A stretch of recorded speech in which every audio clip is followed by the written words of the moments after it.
Hello everyone, it's Peter here, Piotr Fistner. How are you doing, guys? Hello. So I ran out of the videos on YouTube channel. Now it's on a daily basis, will be created new ones. You can see that backlight has been replaced today on Sunday. It's 26th of February 2023. So what's happening? I still haven't finished that table, and I see that I'll need a bigger one.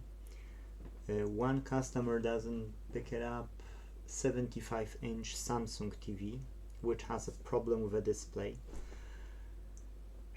But I've got no time to sit on that TV event to decide the way of approach, because customer is not replying neither on emails, on text messages or on WhatsApp, and I said that I need to transfer it to the paid warehouse because it's taking my space. I've even put my TV up front so that in a case that there would be some damage, my TV will be damaged rather than that one. And I received that as a donation, so I wouldn't say sorry to myself, it happens. But I got no space for that big TV, and I got no reply from the customer for like months. So anyways, yeah, if I won't fix that one, I would have the whole backlight for that table, and then I could have proper table to fix the displays. I've got several TVs to repair. I finished the backlight in one today in the Panasonic. Guys, this Panasonic, if you do backlight, you won't like it, and I'll show you why. So you get two types of clips. One which I had are those small ones. Yes, I've got them no problem from some other TVs. Small, flat on this surface, like rounded but pretty much flat. And here is just to clip on. That's not a problem. But there is a second one which is in the center. You see, it has something like that here, and there is a pin going out, and this pin is holding the front, which is below the display, and later on top of that is a display. And here on this side should have like a T, capital T. Yes, so then you insert it and turn it. Unfortunately, this one is so fragile that when you lift those two to turn them, you turn it apart. My wife tried, I've tried, and it's a huge pain. So I was able from 17 recover only 8 of them. And you know what? Now if I would do this Panasonic, I would not try to recover a single one. What I would do on the other side, I would take them out the way to preserve that pin, and then I would neglect the bottom, because you can always use hot air here, hot glue gun, take it, and on the other side, on the reverse, when you've done all, you can add more glue on this side, and then it will hold pretty much like robust, will be robust. So the most important part is to preserve this pin here. So that's a good advice. That's why I wanted to record this video, because to be true, I don't have any videos for you, so I've decided to give you some value. But those are the Panasonics which I don't like. Now, if you don't have, what you can do, if you're missing some on those Panasonics, the sides are quite okay, because it's from the edge to the edge and then to the first one. If you've got a gap like this, really it won't matter. But then you can take other stands from other TVs. You see, like here, you don't see it. Oh, now you see it somehow. Yes, like this. So this is a triangle, and you can see that here it has those small pins which you need to lift up, yes, on both sides, and then turn. So you can cut those or some others, yes, and then you can use them as long as they are quite lined well on the height, then that's fine. But then you can glue it with the hot glue gun as well. Yes, so That's what I found, and that's what's working, and customer went happy. I've replaced that one. I had only one job today on Sunday. I didn't do any other job. Well, I've put back one subwoofer because I found that the transformer is faulty, and I've let customer know. Customer didn't reply yet. I've put screws back because I've replaced the fuse and TV is working, so there was no point to record the video on the LG TV Full HD. I've called the customer several times. I've sent a text message, but today was no luck. Maybe because it's a Sunday, I don't know. So I wanted to drop off that TV to the customer, and no luck. So that's it. Now I've got tons of stuff. I've got literally tons of stuff, but the only thing I wanted to really share with you is what's happening on the YouTube channel, what's next plan, and I'll get back to it as well. And I've told you already about the table. I need to make a decision, either this size or probably will be bigger, because this is not too big. I need to comfortably put up to 55-inch screen, so 60 to 70 to 80 inch I need to have base with a backlight, so backlight table. I need to have that one from what I see. Plus on top of that, I'm thinking to either put the glass, just the regular glass, it will be heavy, but either put the glass, it doesn't have to be hard, but glass would be something that if I would solder on or heat up, that wouldn't make a harm, whereas if it will be plexiglass, if I will add heat, it can melt. So that's what I'm thinking of. And yeah, if it will be backlight on that one, then I can start to do whole pile of TVs to go through, and we get an apprentice, Robert, and Robert start to learn stuff about the TVs and in general electronics as well. So I gave him a list of basic electronics components to learn, and hopefully after some time Robert will be able to work with the TVs. I would love to give him all the TV repairs so that I don't have to deal with TV repairs, but he can do it if possible, of course, or I can take some of it and he can do some of it. I've got one apprentice on phones and tablets as well, second person, which learns as well. He got a list about all the basic electronic components, so that's what's happening here. And if either of these two will decide to go pro, yes, then they will have a permanent cooperation contract with me, an NDA signed, no disclosure agreement, and they will have an access to the book repaironline.co.uk, so they will be able to use software to manage repairs on their own. They live close by, that's a good thing. And what else I can say to you? And my wife start to learn as well fixing electronics. All of them will have to learn how to solder and micro solder. My wife and one of the guys can solder, you can say that, not perfect yet, but they've proven that they are capable of soldering. I've explained that the lower temp is to pick the solder up on the soldering iron, and then higher temp is needed to get the heat transfer onto the device properly, yes, because the device will take the heat, as you know. So yeah, that's it. And then Jacob, the co-founder of Inte.Team, is doing more of a IT work when we've got, so it's quite a few people are learning. It's a free apprenticeship, you know, like just for free. Everybody is learning. As long as they will keep learning, we will be able to go into the contracts, and we will be able to take more jobs, because I'm refusing some of the jobs, or I'm saying, look, if you want to wait 1 week to 2 weeks, we can book it in, yes. But yes, my customers brought and bringing new customers.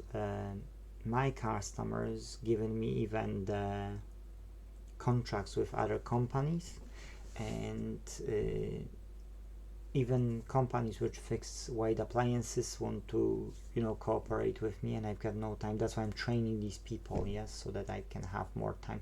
There meant to be one more guy,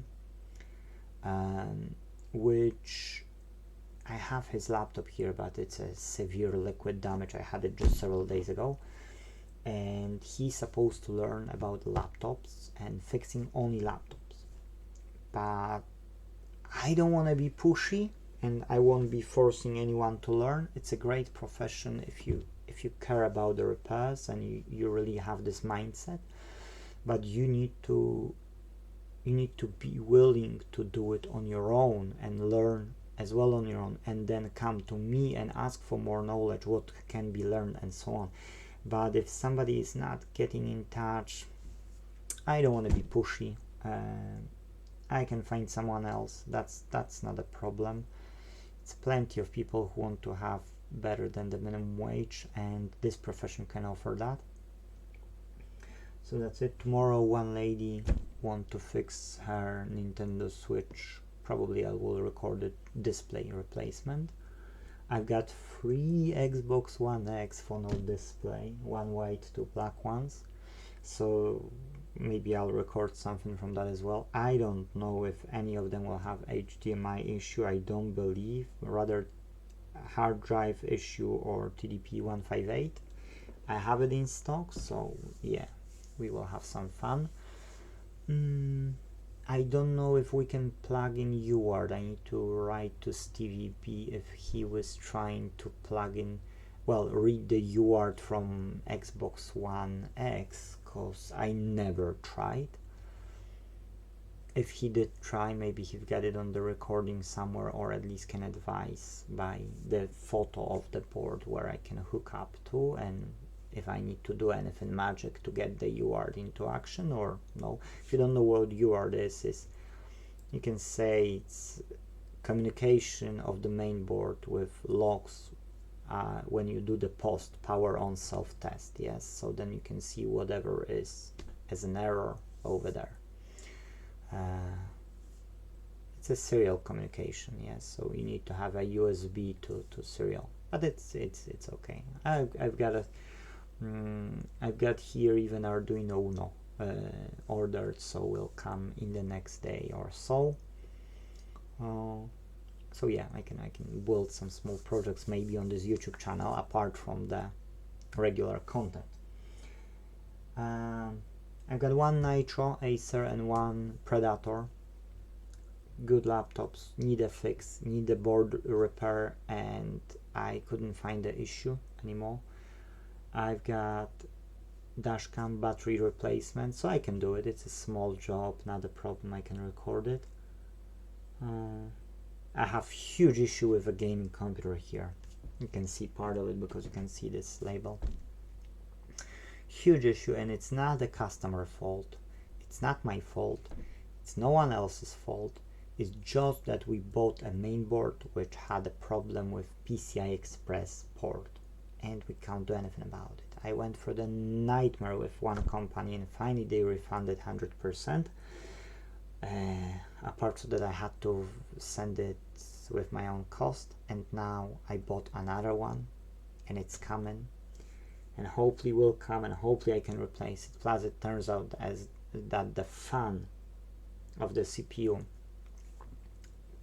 is kaput, has one of the pins which are holding damage, so I've advised customer, I've showed the photo, I've took the photo and I sent to the email because I don't have customer on the WhatsApp, so I've sent to the email and through the Book Repair Online email address left over there, and customer have seen it and agreed that it need a replacement because it can burn. Well, maybe it won't burn the CPU, but there is a risk of burning as well, and overheating the mainboard as well, and the CPU in the worst case scenario, which it is still possible. So I have to tell that to the customer that in the worst case scenario it can be a problem with the CPU, because as we know, CPUs have this protection that over a certain temp it will just switch off, yes, but what if anything go wrong and something will fail?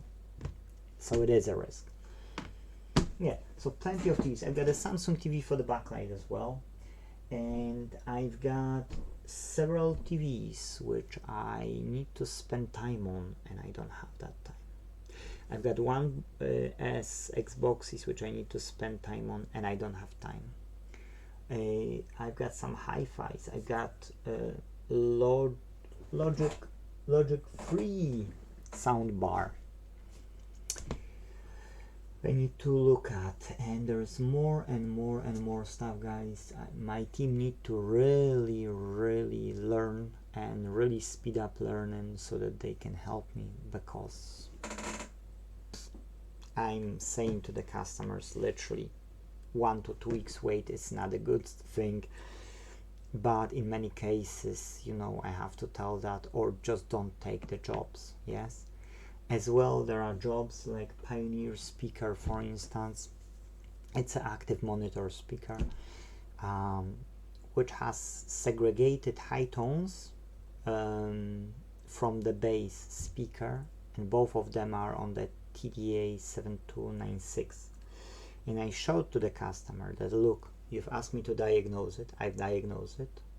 TDA was faulty, we've ordered it, yes, but there is so much silicon that it's impossible to open it. Or maybe I'll record one video on it, and I need to take out that silicon. And I said to him, look, we've agreed that I will diagnose it and we can take it from there, and I've ordered the chip, you've waited, I've installed it. There are further issues because I see that there is a 0.5 volt capacitor leakage on the output where the speakers are, and although the bass speaker is still playing, if it receives 0.5 volt, that's mean a no, not good, and treble doesn't work anymore. So I said, if that leakage will continue, you will burn it completely, because who knows how quickly the leakage can go to 5 volts or something. You don't know. It's a gamble at the end. Speakers don't like voltage, let's face it. Yeah, so another value for you. Yes, speakers don't have, they've got a capacitors at the end, and those capacitors are taking that current, so that the voltage that doesn't go to the speaker.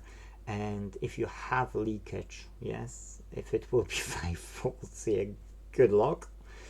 And then what's happening is that I said, you know, if you can, it's a simple job, you just need to be patient. We spend on it, you know, like 2 hours already or something, or 3, I don't know how many, but it's too many.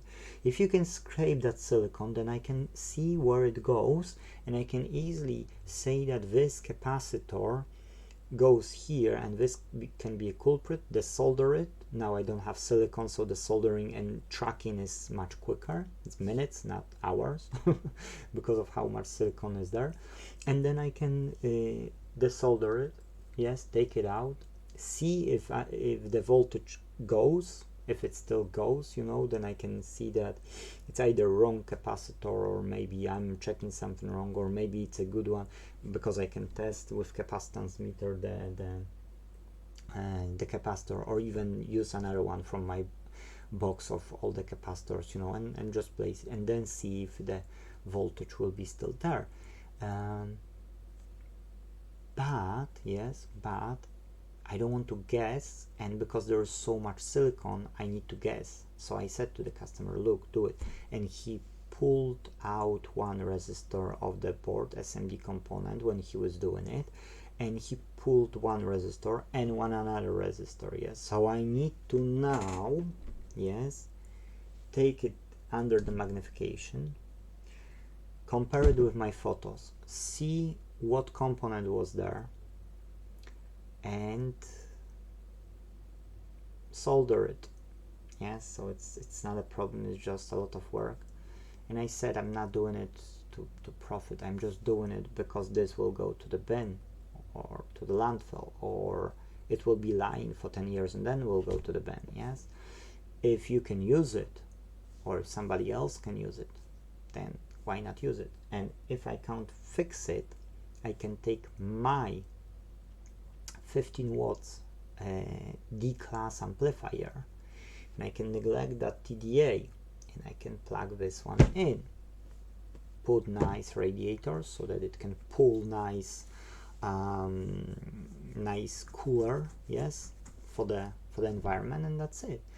But I don't want to modify it, you know, it's original Pioneer, why I would modify it? Yes, so I said, well, look, let's try to fix it first. And customer said that he will try. He tried, and he made it worse than it was. So yeah, guys, I think that's it, because that's over 20 minutes video and I don't want to drag it too long. So you get pretty much good update on what's going on. Hopefully people will continue learning, and because of that we can have more repairs. I've got awesome stuff going on. We nearly finished coding, and things will happen. They are supposed to happen in the January, but they couldn't, so they will happen soon. But in today's episode, thank you guys for watching. See you in the next video. If you want to appreciate my time and effort, please hit that like button. I wouldn't really mind. But that's it in this episode. If possible, again, let's fix them all. See you in the next video. Hey ho.